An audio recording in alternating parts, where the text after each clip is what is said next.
Alright, let's watch this clown. Remember this guy? Ali Wajaleej, or whatever his name is. Looking at the media again. Apparently these couple had coronavirus. Let's see what happens here.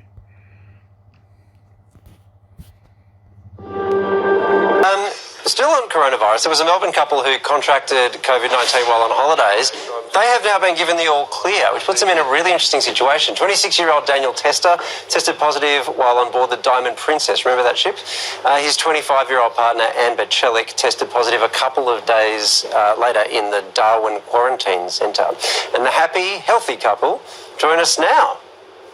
Guys, thank you very much for your time. What was it like having the coronavirus? To be honest, I didn't feel a thing. I didn't feel any symptoms all the way through, and to be honest, it was a massive shock finding out just as we were thinking we'd embark on the plane to Darwin. Amber, what about you? Did you have symptoms? No, I had a sore throat on the 4th of Feb, which is the first day the quarantine began on the ship. But besides that, I didn't experience any other symptoms, no fever. I wouldn't have known I had it if there wasn't a result showing that I did. Miles? I was, to be honest, with all the hysteria and... Hysteria, yeah. How mild was it? How disappointing. Like, wow. So why are we all worried? Why are people buying 40,000 rolls of toilet paper at one time at the supermarket? Why are all these fat-ass people down at Costco and all these shops buying it all out? Like, how much shitting are they planning on doing, like I said before? And then it turns out it's nothing. So everybody's got it. Everybody's already got the coronavirus by the sounds of things. Everybody's had a sore throat this year. I'm sure of it. So where are they going to go with this? Let's see. And all the concern about it, I thought that I would be feeling a lot of symptoms or being really unwell. So I was really thankful that I was fine. But I was anticipating that too because I saw how well did. So how did they actually know they had it? Like, I've got a sore throat. Oh, you must have coronavirus. Imagine that. Imagine if I went to that conclusion every time you had a sore throat or you had a sniffle or you had a cough or even if you coughed on a cornflake. You know, where do you draw the line here? And who's to say that somebody's breathing hasn't got coronavirus? So maybe we should be at home already. Staying home for what? Like, the flu sounds worse, and I had that last year, and it was really bad, and I thought it was one of the worst flus I've had, or cold, or whatever you want to call it. And it's a virus, so it lasts like a virus lasts a couple of hours or 24 hours while it sweats out of your system. Where are they going with this? Let's see. I'm just thankful that we're both fine. All right, Dan, so be honest. You've been diagnosed and you're feeling okay, but you've just been diagnosed. Were you packing it at that point? Like, did you think that something terrible was about to come your way and the symptoms had really hit? No, to be honest, because I guess hearing about what would happen if I did catch it, being young and healthy, that it'd probably be like any other flu. And I actually went down with the flu mid-trip and got through that all right. That was influenza A. I was panicking. I was more concerned. I was like, no. So what do you say, the influenza was worse than the coronavirus? Absolutely, yeah. Right.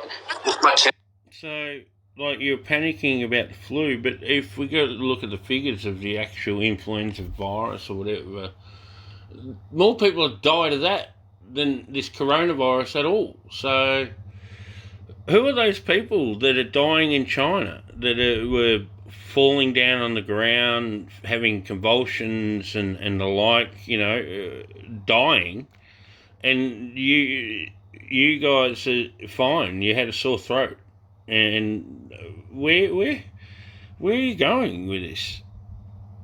Temperature went as high as 39.5 degrees. I was actually enjoying the tennis at the time. It was a Kyrgios-Nadal game, and I was pumped about that. I'm a big fan of the tennis. It's hilarious, isn't it? Like, you know, so why aren't you telling everybody to chill the hell out? You know, like seriously. Why? Probably the next story before this or the story after it's probably going to start panicking again. So talk about making you all manic and confused. And yeah, at one point I had to get up, go to the toilet, and I was just shaking. Once you were given the all clear, so have you been told now it can never come back, or you could get it again? So I think it's more that you can be re-exposed, but you have built immunity for the virus. I really think you guys are paid actors because I think you're talking so much shit, playing it down or playing it up. You know, what the hell?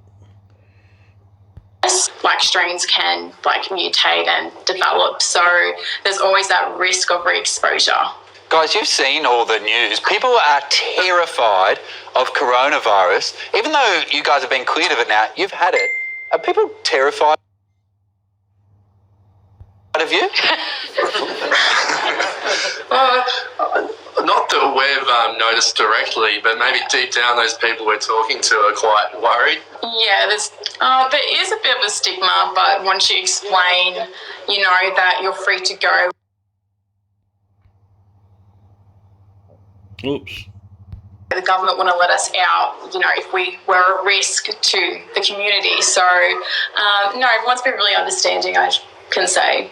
Hey guys, has coronavirus made your love stronger or weaker? Yeah, that's a common Stronger. question we've been getting. Definitely stronger, I think. See, coronavirus brings people together. Yeah. Well, guys, I'm glad that you're better, even though you weren't sick. And it's very complicated, but it's good to talk. Thank you very much. So you're just showing us that you weren't sick. So why are we all panicking? Go back to sleep, everyone. So what's going on? We've got people getting taken out of schools. We've got people quarantined, all this stuff for nothing. Just so Waleed and his gang can have a laugh about it. Wow. Okay.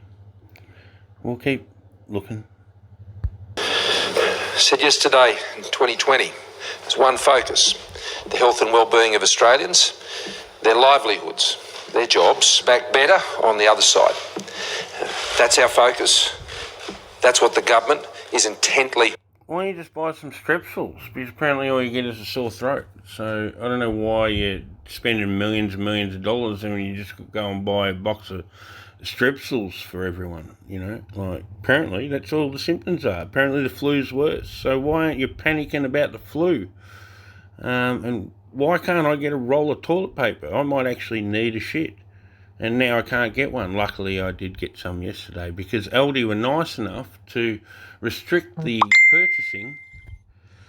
They were able to restrict the purchasing down to one packet per person. So luckily there was some at the counter. I was able to grab some. So I'll be shitting for days. So I hope you enjoy yourself and enjoy this clown. Been working on from the outset back in January. We moved to get ahead. We've been working hard. We've been working hard trying to get another trip overseas for my family because they got shafted from all the bushfires. And now that we've got this coronavirus, it's cured climate change. So we're all happy here and we can keep panicking about our health and money we're going to spend on that. So, yeah, it's great times, folks. To stay ahead. And it's important that we all keep our heads as well when it comes to how we're addressing I wouldn't keep your head, though, because it's not a great head. But, you know, that's another story. these issues. Every Australian has a role to play, whether you're in a government. Because we're all on the stage and everybody should play his part. Oh, you lonesome tonight. Oh, yeah. Federal, state, local, whether you're an employer, whether you're an employee. Whether you're in a bubble, hanging out, waiting for people to all drop dead so I can go and take over their house. Yeah, I'm excited. Wherever you happen to be, we all have a role to play. To stay together. You keep saying that. You've all got a role to play. How much we get paid for this acting role to play along with your corona bullshit? I'm not getting paid enough. Work together to work through this very challenging time, and importantly, on the other side, because there is an other side. Who phrased this script for you? It's ridiculous. It's retarded. You sound like a moron that you're just reading out bullet points one at a time. You've actually got nothing to say. You've just been going around and around and around. That we bounce back stronger than ever. Wow. How many cliches can we fit into this script, I wonder? The health response has always been our first response to the COVID-19 crisis that has been enveloped. It's not a crisis. It turns out you only need strepsils, I keep telling you. Or what do you call them? Buttermenthols. I'm going to do ads here now for all the cough lozenges. Fun times. The world. It's a health crisis. It's a health contagion. It's not. It's a fucking flu, you dickhead. And you're carrying on like a pork chop about it. It's like, pull up. Just chill out. You're just playing along with the narrative that's been fed to you through the WHO and all the other bullshit artists that are going along and milking this thing. You just tell the truth that your finances are really fucked, and this is a great cover for it. It's a virus, and that's the first thing that around the Politicians are viruses. Oh, they're parasites, but, technically they are a virus. World, countries are working hard to address and to ensure that the health responses are in place to support our people. There are many other implications of this, and the economic consequences of this are very serious, as I've already outlined on numerous occasions, and tomorrow the Treasurer and I will be making announcements in relation to that response. Oh, you're going to spend money, yeah? Spend everybody's money on this bullshit thing. Haven't you had the people spend enough money on all the toilet paper? Like, you talk about recycling. What are you going to do with all the toilet paper? You're going to have to go and recycle all that now. You're going to need a separate bin for that. See how complicated this gets? But today it is to outline the first response, which is always on the issue of our health preparedness and what we're putting in place to protect people's health. Today, $2.4 billion is being committed in substantively demand-driven programs to support. I don't think we need the money committed. We need you committed, because you guys are mentally insane. You're either retarded, or you're actually playing along with the agenda and pushing this, because it's the only two options we got here. So maybe go and send yourself in and lock yourself up in a bubble, you paranoid. The health and well-being of Australians. Just under 1.2 billion of that will actually, we anticipate, be spent. Actually go anywhere other than you guys' pockets, probably. This financial year, particularly as the virus and its impacts ramp up in the months ahead. That health response. Wow, it's going to ramp up, is it? So you're going to need 3 packets of strepsils, or 3. What do you remember those other ones? Oh, I can't remember them. The Anticol. Yeah, that's the other one you can get. See, there's 3 ads I've put in now. Even sucking a Werther, who gives a crap? Just go and do a mouth rinse to fix this sore throat you've got. Wait until somebody falls on the ground and starts convulsing from this supposed virus. I don't think you need $2.8 billion to do anything, to be honest. Covers the areas of primary care, support in aged care, support in the hospital system, which I... Is this just a healthcare injection that you're doing here with all your clinics and all your stuff and the time frame that you've got allocated for it? Where is this all going? I can't be bothered with the rest of your speech, but if anybody wants to hear part 2, let me know in the comments. I'm going. Announced last week with the Health Minister that $500 million in shared support with the states and territories, matched 50-50, which the Treasurer... Money, money, money.